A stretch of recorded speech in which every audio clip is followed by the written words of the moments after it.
Hey, what's up, motor people? Thanks for tuning in. This episode is going to be the SEMA episode that took place a couple weeks ago in Las Vegas. It's an event that I can't wait for every year.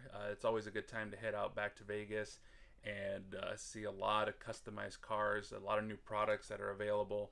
And just as a car person, it's one of those places you have to visit or get into at least once.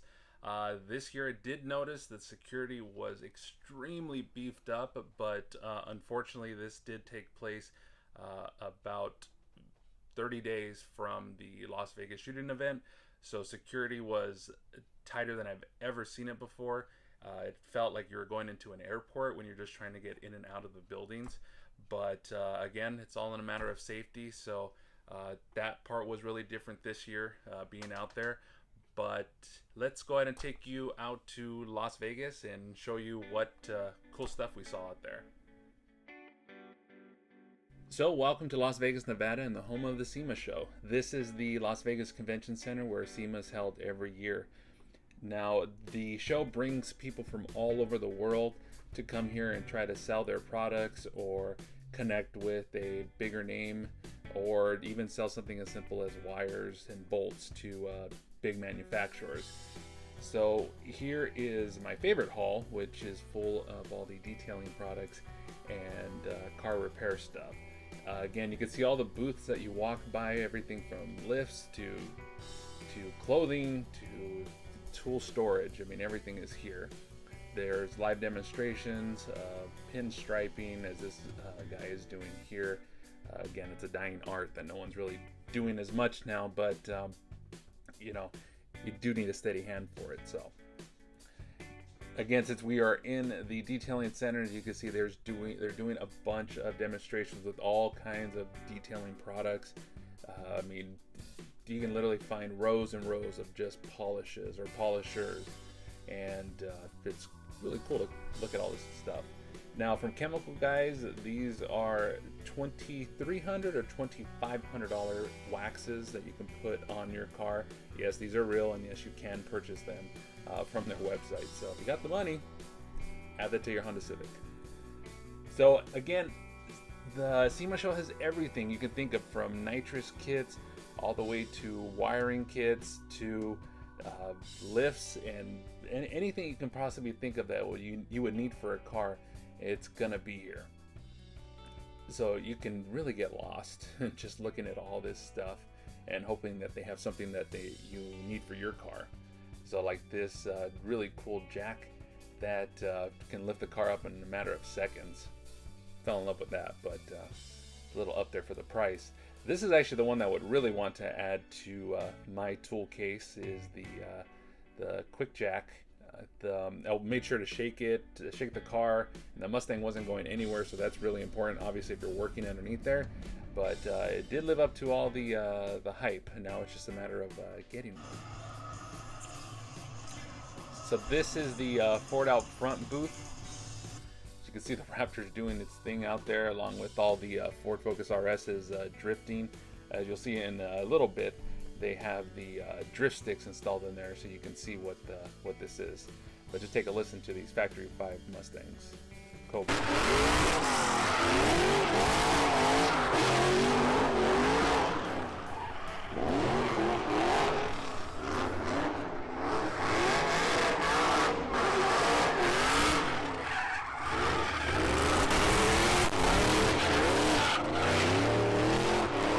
So here we are, the Ford booth. They were actually giving away that truck through a raffle.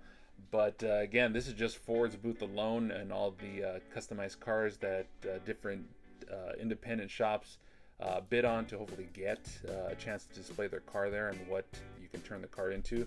But this is the drift stick that I was talking about, and here's a quick video from Ford of what it actually does.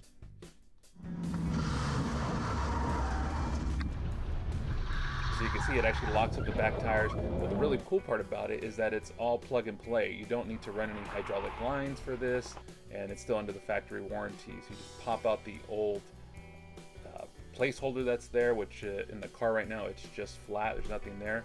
Pop it out, plug it in. It's a tune, and you set it to drift mode, and the drift stick actually works. So that's really cool without tearing up your car.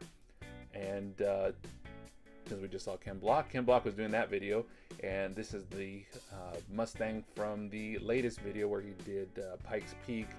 This one is at least at about 12 to 1300 horsepower, I believe, around there. It's an incredible machine, but make sure to check out that latest Gymkhana video because that was really awesome. So he was also in the Ford booth. And again, you can see all the cool parts. If you got a Mustang, you want to add a Roush supercharger to it. I mean, that'll really wake it up to about 700 horsepower. Of course, one of my favorite cars, the RS. This one by Rally Innovations with the cool light bar that they added to the front, along with the metal pieces at the bottom. This one is probably going to be one of those where it's a love or hate type of thing with the wing. I actually like it, so I would be interested in purchasing one, but of course it just depends on the price. But I'm pretty sure a lot of people are going to not like it, but either way, to each their own. So this Rally Innovations one, it's done really well, has a full roll cage in there, so it's really ready to go on the track.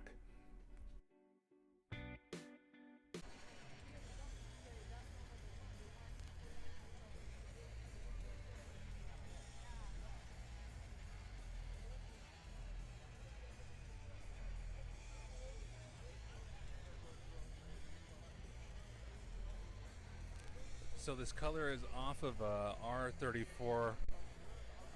It's actually a European color from what the builders were telling me.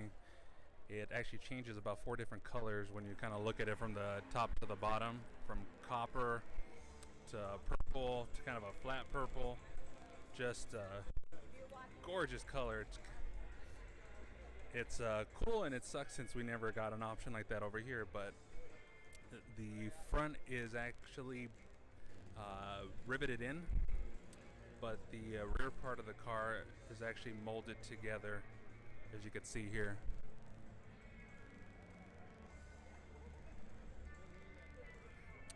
Just an awesome build, and the main concept started just with a drone. And as you saw, the trunk area had all the camera equipment ready to go for your weekend racer photographer, which I love that concept.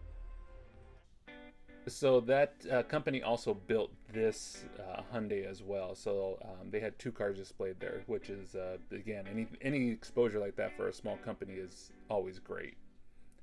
This truck was actually built by the Ring brothers, as you can see right there on the tailgate. It was, I mean, the video just doesn't do it justice. I mean, how clean this truck was, and the attention to detail that they used was just amazing. Even the wood in the back, the wheels, HREs, which are always a nice pair of wheels if you can afford them. But again, this truck was just awesome. This would definitely be a showstopper or a show winner at any car show. So, of course, it's bagged, as you can see, it's sitting all the way on the floor. There's no way you're going to drive this thing anywhere without having some airbags on it, because that front end is easily going to clip onto any of the driveways that are lovely and available all over the United States. So again, another beautiful truck and another beautiful project by the Ring brothers. So, and of course, go modern with the engine. So they use the Coyote engine 5.0, which is what you can find in the Mustangs. So you have the reliability of a brand new car, but the classic looks of a classic pickup.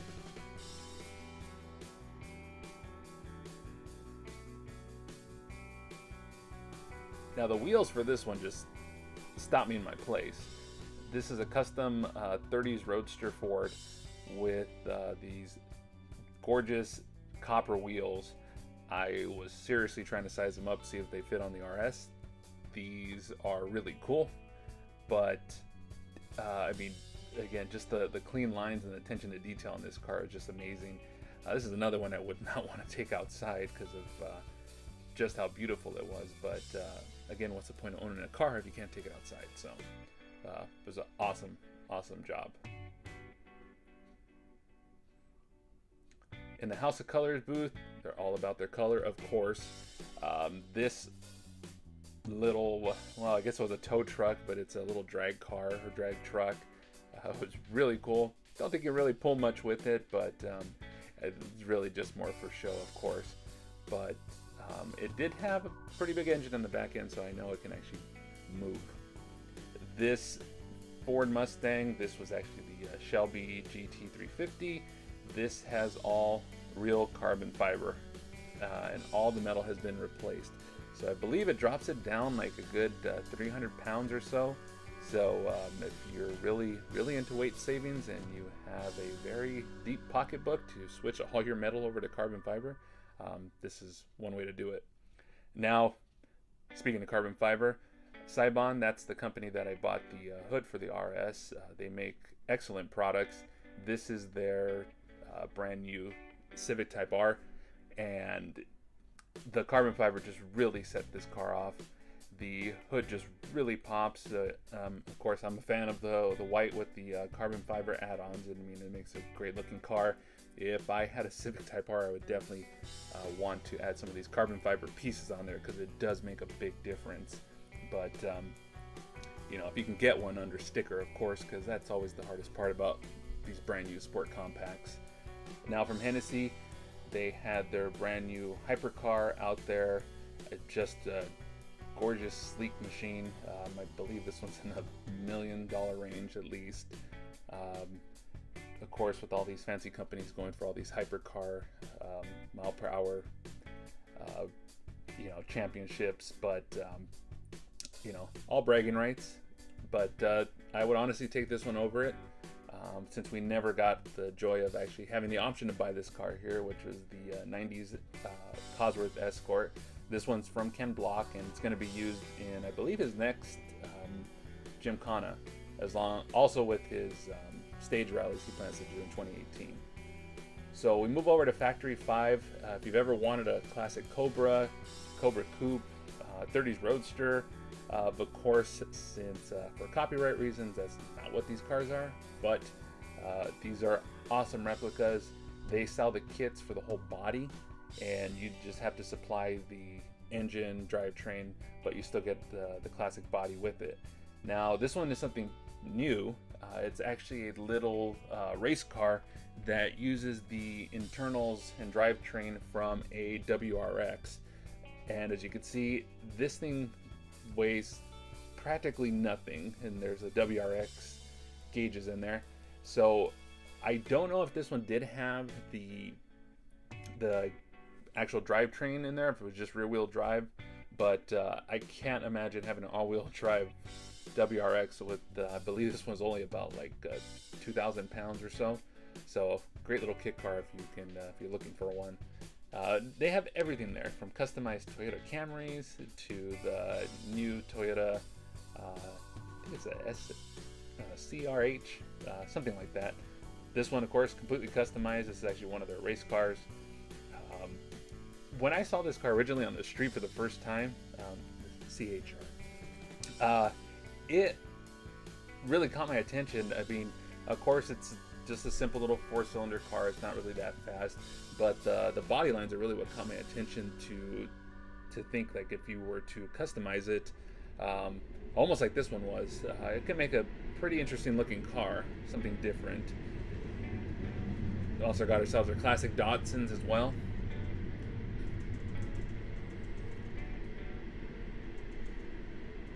And a couple of the Camaros, the classic Camaros out there. Camaros and Mustangs are, you know, the two top cars that are pretty much all over the place in SEMA. So if you're a fan of either one of those two, you would be very happy walking around the SEMA floor.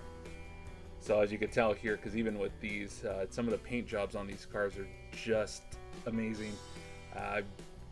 Wouldn't even want to take it outside, even though I believe in driving every car you have, but jeez, this black paint was just like you can dip your finger in it.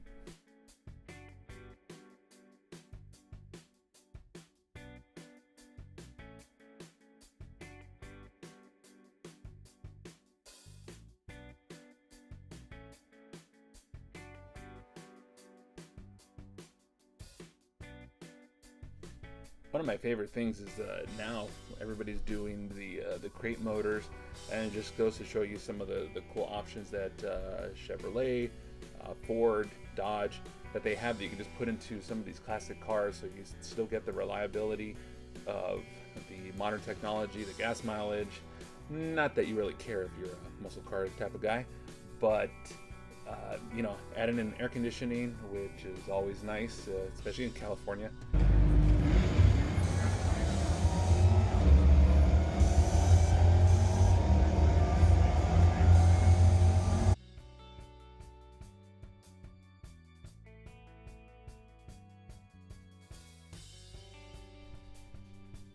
And then our final look is of a classic Skyline.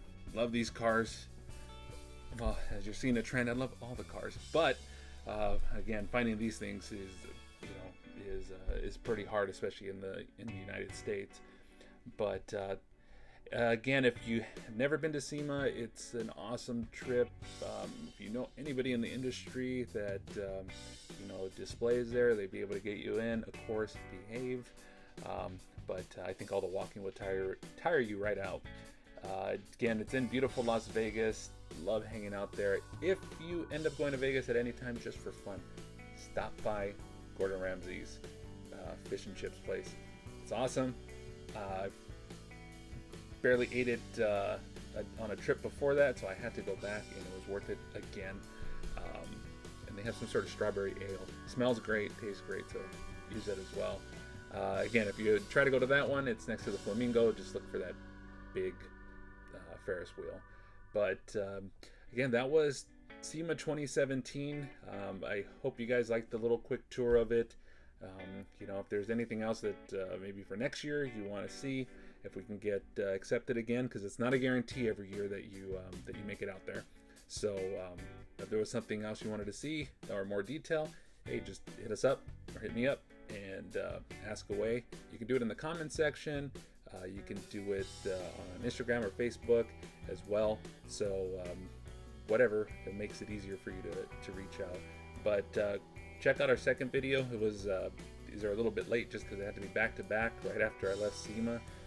Then I had to head out to Utah to do the Octane, it's not the Octane, it's the Adrenaline Academy for RS owners. So that was a fun adventure. That video will be next, and after that we'll just keep producing little videos here and there. If there's anything you want to see, any questions, again, just hit me up on any of these different channels, and I'll put the links below, and see you on the next video. See ya.